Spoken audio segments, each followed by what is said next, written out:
నమస్కారం. ఆర్‌వీఆర్ టీవీకి స్వాగతం. 2026వ సంవత్సరంలోకి అడుగుపెడుతున్నాం. ఈ సందర్భంలో ఏ రాశి వారికి ఎలా ఉండబోతోంది?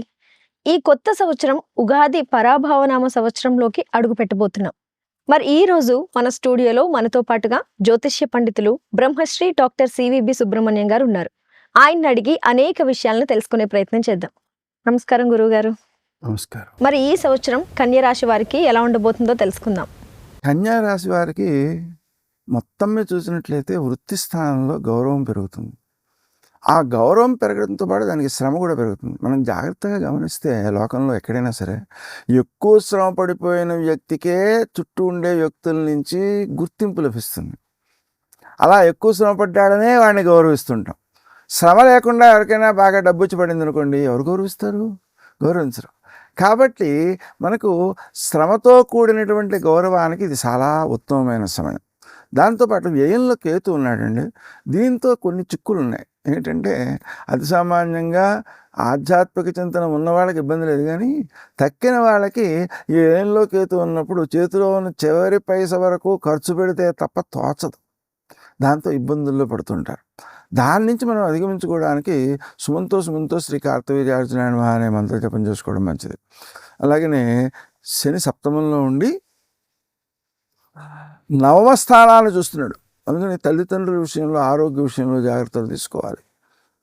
లగ్నాన్ని చూస్తున్నాడు. బద్ధకం ఎక్కువగా ఇబ్బంది పెడుతుంటుంది. దానికని మనం ప్రతిరోజు కూడా హనుమాన్ చాలీసా పారాయణ చేసుకోవడం మంచిది.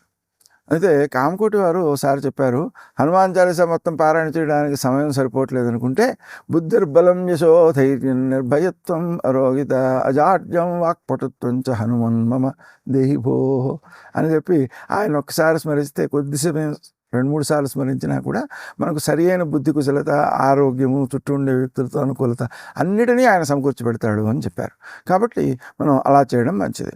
అలాగనే షష్ఠంలో ఉండేటువంటి రాహువు వల్ల శత్రువులపై విజయాలు సాధిస్తారు. అది అనుకూలంగానే ఉంటుంది. గురువుగారు, మరి ఈ ఉగాది రోజున ఈ రాశి వారికి ఎలా ఉండబోతుంది కొత్త సంవత్సరంలో? ఉగాది తర్వాత ఈ కన్యా రాశి వాళ్ళకి ఆదాయం 8, వ్యయం 11, అలాగే గౌరవం 3, అవమానం 3 ఉన్నాయి. అవమానం 3, గౌరవం 3 ఉన్నాయి కాబట్టి పెద్ద ఇబ్బంది ఏం లేదు. కానీ ఖర్చు మాత్రం అధికంగా ఉంది. ఈ ఖర్చు అధికంగా ఉండడంతో పాటుగా ఏమవుతుంది అంటే, మొదట ఆ గురుడు మిథునంలో ఉండి చతుర్థాన్ని ధనుస్సును చూస్తున్నాడు. కాబట్టి ఆ సమయంలో ఇల్లు బాగు చేసుకోవడం లేదా కొత్త ఇల్లు తీసుకోవడం ఇలాంటి వాటి కోసం చేసేటువంటి ప్రయత్నాలు సత్ఫలితాలను ఇచ్చే అవకాశం ఉంది. అందుకని అలా చేయడానికి మనం ఏం చేయాలి అంటే, చింతామణి గృహాంతస్థ శ్రీమన్ నగరనాయక అనే జపం చేసుకుంటూ ప్రయత్నం చేయాలి.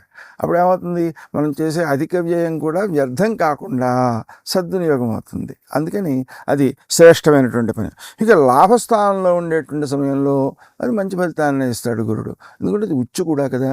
అందుకని సన్మార్గంలో ఆర్థిక ప్రయోజనాలు కలిగించేటువంటి ఫలితాన్ని ఇస్తాడు. ఇక సింహంలో నడిచేటువంటి గురుడు ఖర్చును అధికం చేస్తుంటాడు. అది సద్వినియోగమే అవుతుంది, కానీ అది ఎక్కువ ఖర్చు అయితే దాన్ని తట్టుకోవడం కష్టం. కాబట్టి అది సమయానికి డబ్బు రావాల్సిన అవసరం కూడా ఉంటుంది. కాబట్టి సుమంతో శ్రీ కార్తవీర్యార్జునాయన మహా అనే మంత్రాన్ని జపం చేసుకుంటూ ఉంటే అలా సమయానికి డబ్బు సమకూడడానికి కూడా అవకాశాలు ఉంటాయి. ఇక షష్ఠంలో ఉండేటువంటి రాహు యొక్క ప్రభావం చేత శత్రురోగ రుణాలను జయించేటువంటి అవకాశం ఉంటుంది. అప్పులు తీర్చడానికి ఇది అద్భుతమైన సమయం అండి. ఎందుకంటే మనం అప్పు తీర్చేస్తే ఖర్చు అవుతుంది కదా. అందుకని ఖర్చు రూపంలోనూ ఉంటుంది, అది అప్పు తీరినట్టు అవుతుంది, ఇబ్బంది తగ్గిపోతూ ఉంటుంది. కాబట్టి అది చాలా చాలా ఉత్తమమైన సమయం. మనం అన్ని అప్పులు తీర్చేసుకోవడం మంచిది. అయితే ఎందుకంటే తర్వాత కాలంలో శని సంచారం అనేటువంటిది అష్టమంలోకి పెడుతుందండి. ఆ కారణంగా మనం ఇప్పుడు అప్పులు పెట్టుకున్నట్లయితే అప్పుడు అప్పులు ఇబ్బంది పెట్టేస్తాయి. అందుకని ముందుగానే మనం అప్పులు తీర్చేసుకోవడానికి ఉత్తమమైన సమయం కాబట్టి దీన్ని సద్వినియోగం చేసుకోవడం మంచిది. దానికోసం కూడా ప్రత్యేకించి శ్రీ గణేశ రుణం చింధి అనే మంత్రాన్ని ప్రతి మంగళవారం కనీసం ఒక 4-5 గంటల సేపు చేస్తూ ఉంటే తొందరగా అప్పులు తీరిపోతాయండి. అందువల్ల మానకుండా ఆ మంగళవారాన్ని సద్వినియోగం చేసుకోవాలి. ప్రతిరోజు కూడా ఈ అప్పు తీర్చాలనేటువంటి భావనతో ఒక గంట సేపు కానీ అరగంట సేపు కానీ శ్రీ గణేశ రుణం చింధి అనే మంత్రం జపం చేసుకోవడం మంచిది. అలాగనే మంగళవారం నాడు రుణహర్తృ నృసింహ స్తోత్రం అని ఉంటుంది. అది పారాయణ చేసిన, హనుమాన్ చాలీసా పారాయణ చేసిన విజయాలు సిద్ధిస్తాయి. అనుకూలతలు సిద్ధిస్తే అప్పులు తీరుతాయి. అలాగే రుణమోచక అంగారక స్తోత్రం ఒకటి ఉందండి. దాన్ని కనుక జపించినట్లయితే కూడా అప్పులు తీరుతాయి. ఆ జపం చేసేటప్పుడు ఏం చేయాలంటే మనకి ఎంత అప్పు ఉందో అప్పుని బొగ్గుతో నేల మీద రాసి అంగారకమహీపుత్ర భగవన్ భక్తవత్సల నమోస్తుతే మమాశేష రుణమాసు విమోచయ అనే మంత్రాన్ని చదువుతూ ఎడంకాలతో చెరిపేయాలి. అప్పుడు తొందరగా అప్పులు తీరుతాయి. అలాగనే అనారోగ్యాలు, తీవ్రమైన అనారోగ్యాలతో కొనసాగుతూ ఉంటారు.